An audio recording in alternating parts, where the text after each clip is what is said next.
दोस्तों, कहा जाता है कि हमारे शब्द एक हथियार की तरह होते हैं और जो लोग बुद्धिमान हैं, जो लोग ज्ञानी हैं, उन्हें इनके बारे में भली भांति पता भी है। हम में से अधिकांशतः लोग अपने शब्दों को बोलने से पहले कभी विचार नहीं करते। जो मन में आता है उसे वो कह देते हैं, लेकिन हम ये नहीं सोचते कि हम जो शब्द कह रहे हैं उसका परिणाम क्या होगा। दोस्तों, हमारे शब्द बड़े ही ताकतवर होते हैं, बड़े ही शक्तिशाली होते हैं।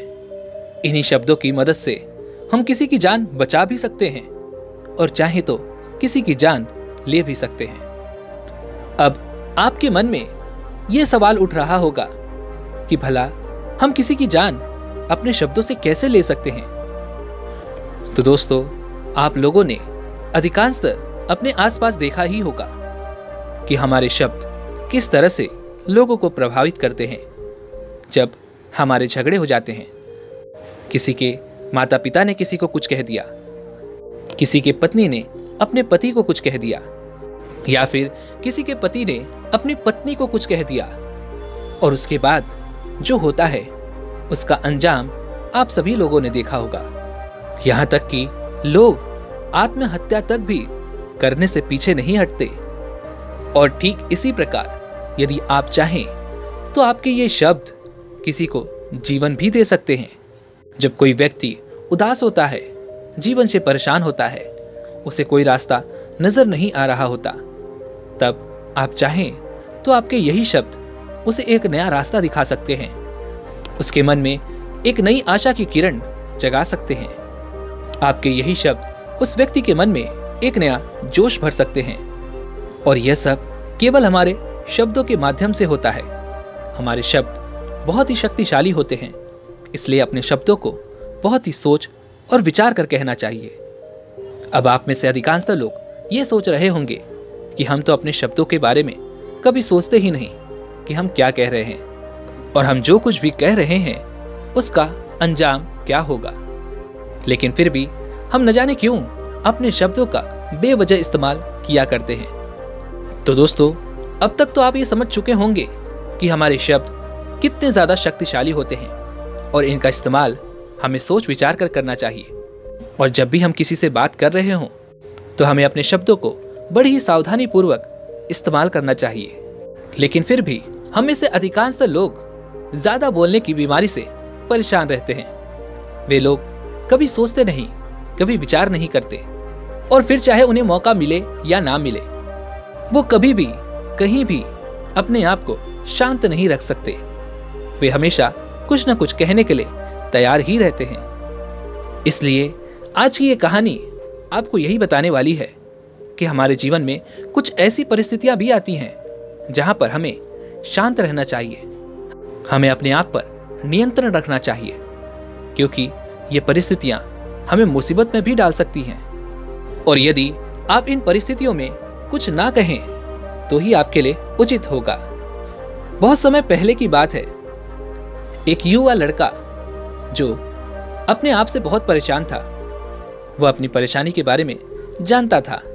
उसे यह पता था कि वह जरूरत से ज्यादा कहता है, जरूरत से ज्यादा बोलता रहता है, और वह अपनी इस परेशानी को ठीक करना चाहता था, लेकिन उसे कोई भी उपाय नजर नहीं आ रहा था। एक दिन उसे पता चला कि उसके गांव में एक महान बौद्ध भिक्षु आए हुए हैं और जो लोगों का मार्गदर्शन कर रहे हैं। यह सुन उस लड़के को लगा कि यदि मैं उनके पास जाऊं तो हो सकता है कि मुझे मेरी समस्या का समाधान मिल जाए।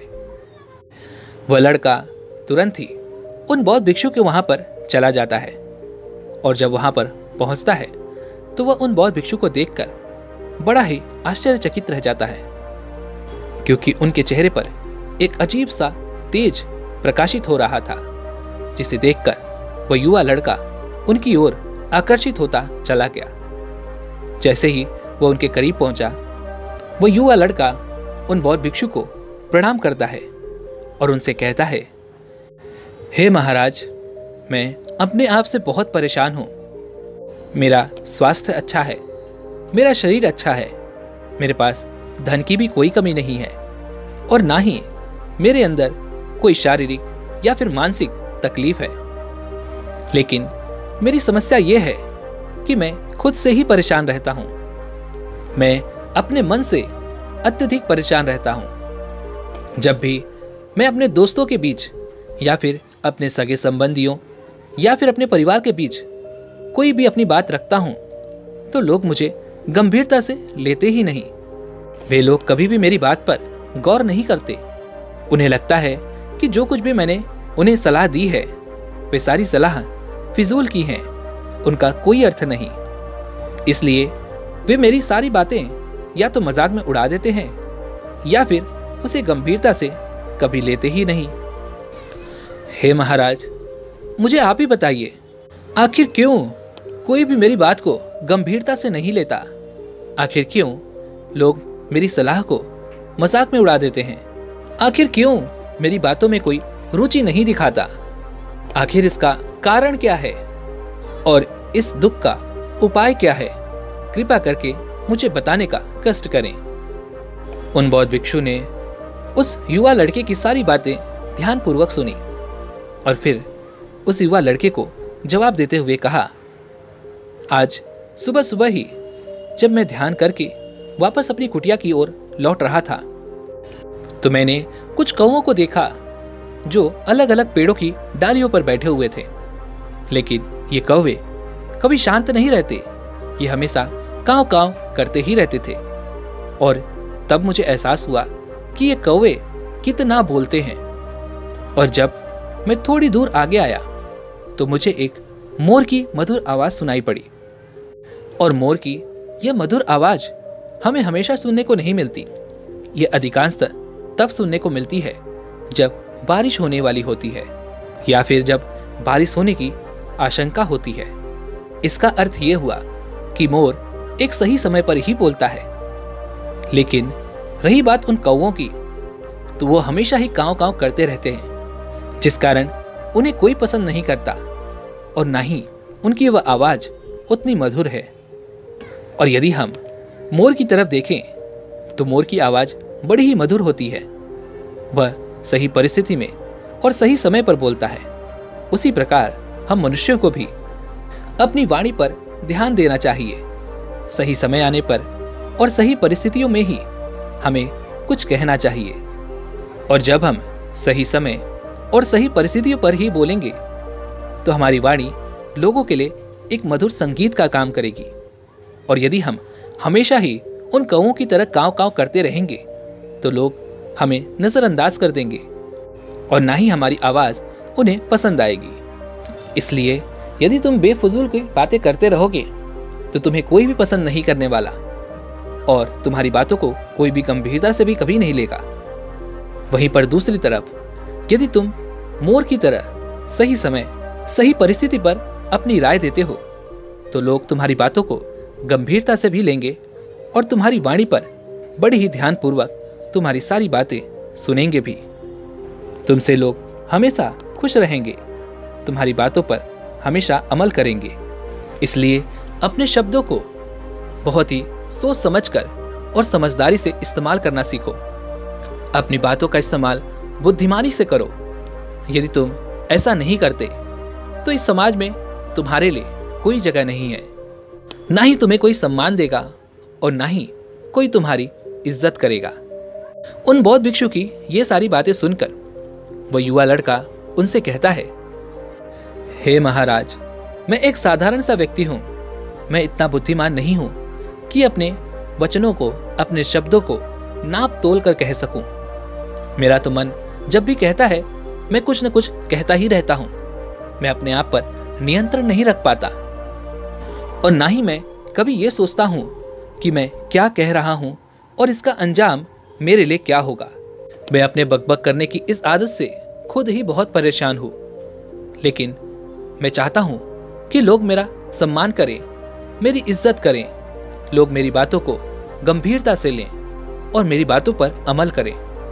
हे महाराज, ऐसा कोई तो उपाय होगा जो आप मुझे बता सकें, जिसे अपने जीवन में उतारने के बाद लोग मेरी बातों को गंभीरता से लेने लगें, मेरा सम्मान करें। उस युवा लड़के की यह बात सुनकर वह बौद्ध भिक्षु मुस्कुराने लगे और उस युवा लड़के से कहते हैं, हे भंते, वैसे तो हर एक मनुष्य को किसी भी परिस्थिति में बहुत ही सोच समझ कर कहना चाहिए। अपने विचारों पर, अपने शब्दों पर ध्यान देना चाहिए। लेकिन एक मनुष्य हमेशा ध्यानपूर्वक अपने जीवन को नहीं जी पाता, जिस कारण उससे अनेकों गलतियां होती रहती हैं और वह न चाहते हुए भी ऐसी जगहों पर कुछ न कुछ अवश्य कह देता है, जिसका परिणाम उसे आगे चलकर भोगना पड़ता है। लेकिन फिर भी मैं तुम्हें कुछ ऐसी परिस्थितियां बताने वाला हूं जहां पर यदि तुम कुछ भी कहोगे तो तुम्हारा अपमान अवश्य होगा और लोग तुम्हें गंभीरता से नहीं लेंगे। इसलिए जो भी परिस्थितियां मैं तुम्हें बताने वाला हूं, इन परिस्थितियों में तुम चुप ही रहना, जिससे लोगों के मन में तुम्हारा सम्मान और बढ़ेगा। आगे वो बौद्ध भिक्षु उस युवा को पहली परिस्थिति बताते हुए कहते हैं कि जब तुम्हें किसी विषय के बारे में कोई ज्ञान ना हो और उस विषय पर कोई गंभीर बात चल रही हो, तो तुम्हें कभी भी कुछ नहीं कहना चाहिए। क्योंकि जब भी ऐसी कोई बातचीत हो रही हो जिस विषय के बारे में तुम्हें कोई ज्ञान नहीं है और उस बीच यदि तुम कुछ कहते हो तो तुम्हारा अपमान ही होगा, क्योंकि तुम्हें उस विषय के बारे में कुछ भी नहीं पता और तुम कुछ अनाप शनाप ही वहां पर कहोगे। इसलिए ऐसी परिस्थिति में तुम्हें चुप रहना चाहिए।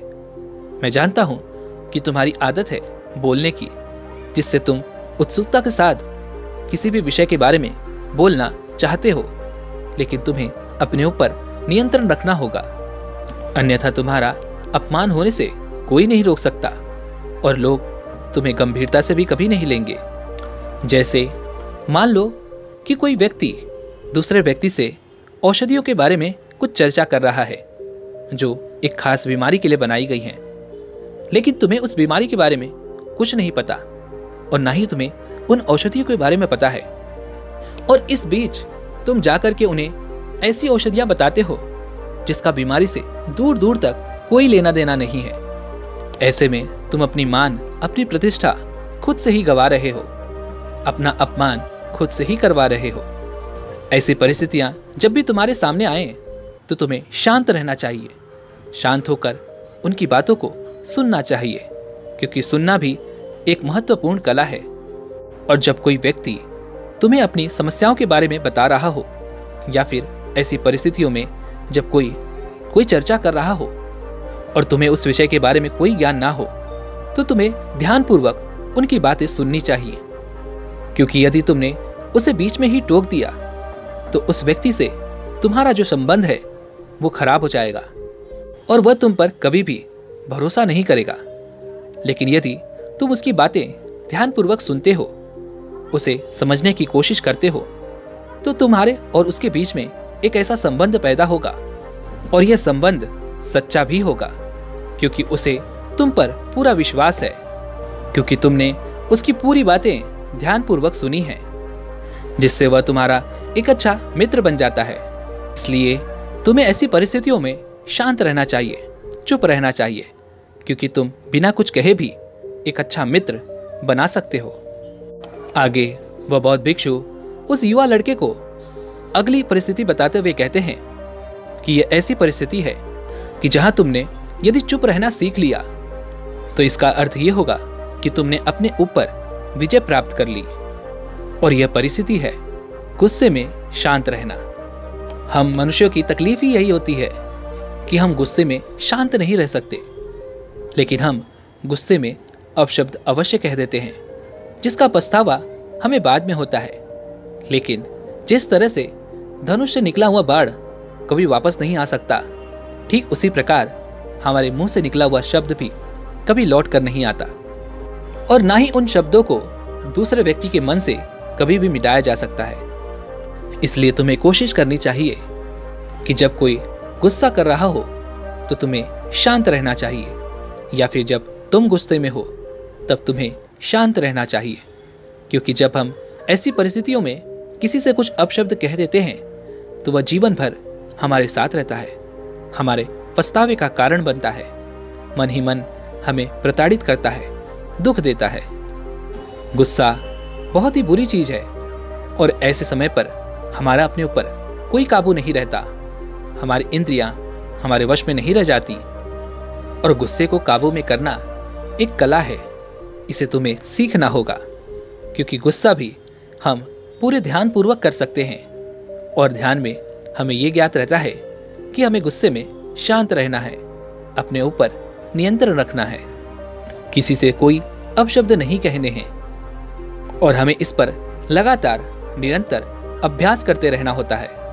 और धीरे धीरे यह हमारी आदत बन जाती है। और जब आप इसे एक आदत बनाने में कामयाब हो जाते हैं तो किसी भी वक्त जब आपको क्रोध आता है तब आप उस पर काबू पा सकते हैं। बिना किसी पर क्रोध किए, बिना किसी को अपशब्द कहे आप शांत रह सकते हैं।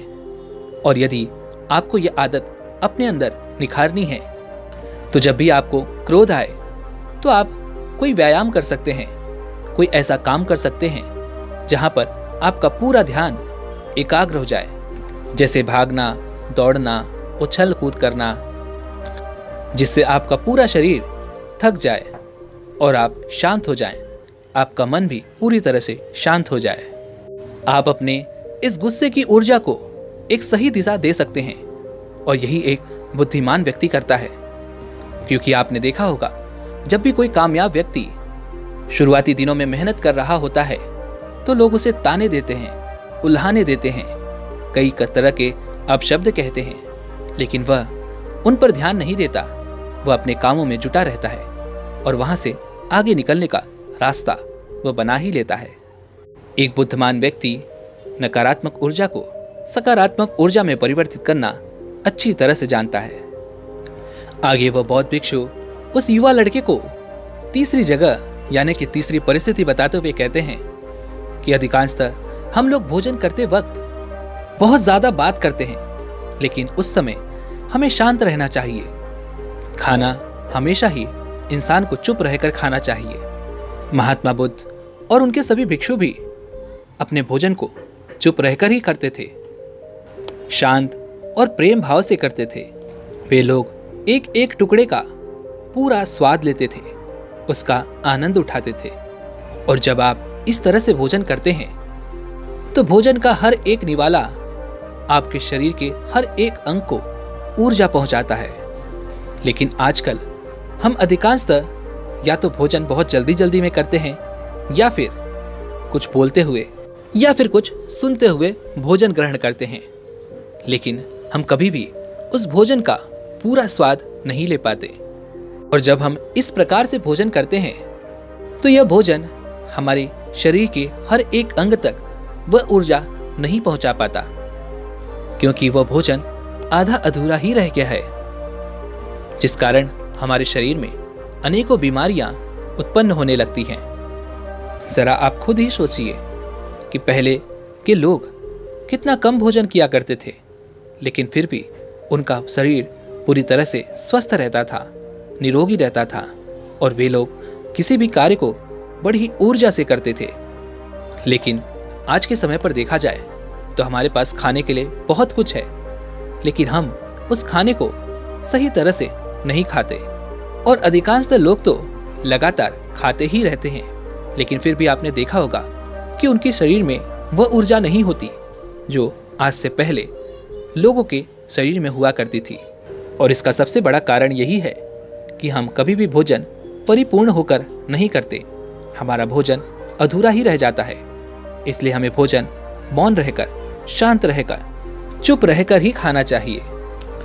आगे वो बौद्ध भिक्षु उस युवा लड़के को अगली जगह यानी अगली परिस्थिति बताते हुए कहते हैं कि जब कोई बैठक हो रही हो जहां पर 4 लोग बैठकर बातें करने जा रहे हों, तो तुम्हें अक्सर ही यह देखने को मिलेगा कि जब कोई एक व्यक्ति अपनी बातें कर रहा होगा तो 3 उसकी बातें पूरी ध्यानपूर्वक सुनेंगे। और ऐसा ही होना चाहिए, तभी वह बैठक, तभी वह आयोजन सफल हो पाएगा और चर्चा के रूप में वह बैठक और आगे बढ़ सकेगी। लेकिन यदि उन 4 में से कोई एक ऐसा व्यक्ति बैठा हुआ है जो दूसरों की बातों को बीच में ही काटकर अपनी बातें शुरू कर दे रहा है, तो वह चर्चा आगे कहीं नहीं बढ़ सकती। वह चर्चा विवाद में बदल जाएगी और वह बैठक कभी भी सफल नहीं हो पाएगी। और जो भी व्यक्ति ऐसा कर रहा होगा उसे लोग मूर्ख ही कहेंगे। और यदि आपको अपनी बात रखनी ही है तो उस पहले व्यक्ति की बात पूरी होने दें। जब तक उसकी बात पूरी नहीं होती तब तक आप अपनी बात शुरू ही ना करें। सामने वाले को अपनी पूरी बात बता लेने दें और उसके बाद अपने विचार रखें। यही एक सत्पुरुष होने की पहचान है। आगे वो बौद्ध भिक्षु उस युवा लड़के से आखिरी बात बताते हुए कहते हैं, यह एक ऐसी परिस्थिति है जहां पर तुम्हें अवश्य ही शांत रहना चाहिए। मान लो कि यदि तुम्हारे माता पिता तुमसे कुछ कहते हैं, तुम्हें कुछ अपशब्द ही कह देते हैं या फिर तुम्हें थप्पड़ ही मार देते हैं, तो ऐसी जगह पर तुम्हें शांत रहना चाहिए, चुप रहना चाहिए और उनके प्रति तुम्हें सम्मान दिखाना चाहिए। उनके प्रति तुम्हारे मन में आदर का भाव होना चाहिए। और यदि वहीं पर आप अपने माता पिता का विरोध कर देते हैं, उन्हें कोई अपशब्द कह देते हैं, तो आपका क्रोध तो आगे चलकर कुछ समय बाद शांत तो अवश्य हो जाएगा, लेकिन कही हुई बात आपके मन में हमेशा बनी रहेगी और वो आपको प्रताड़ित करती रहेगी। और ये बात आपके मन में हमेशा रहेगी, आपको दुख देती रहेगी और आपके माता पिता को भी यह बात बहुत बुरी लगेगी। उन्हें लगेगा कि हमारा बेटा अब हमारी बात नहीं सुनता, ये हमारी बातों पर अमल नहीं करता, क्योंकि अब ये कमाने लग गया है, ये बड़ा हो गया है और ये अब अपने मन से सारे काम करना चाहता है। ऐसी न जाने कितनी बातें उठने लगेंगी, न जाने कितने ताने उठने लगेंगे। इससे अच्छा है कि आप शांत रहें, क्योंकि आपके माता पिता आपके लिए अच्छा ही सोच रहे हैं। इसलिए ऐसी जगह पर चुप रहें, माता पिता का आदर करें, कुछ न बोलकर अपने गुस्से पर काबू कर लें। और ऐसी जगह पर आप चाहें तो कोई ऐसा काम भी कर सकते हैं जो आपके मन को एकाग्र कर सके, आपको थका सके, ताकि आपका गुस्सा भी शांत हो सके। और आखिर में वो बौद्ध भिक्षु उस युवा लड़के से कहते हैं कि हमारे शब्द बड़े ही ताकतवर होते हैं, ये बड़े ही प्रभावशाली होते हैं, इसलिए अपने शब्दों पर ध्यान दो, अपने शब्दों को होशपूर्वक कहो, अपने शब्दों पर नियंत्रण रखो और अपनी जीवन शैली को कुछ इस तरह से बना लो कि जब भी तुम कुछ कहो तो पूरे ध्यान पूर्वक कहो।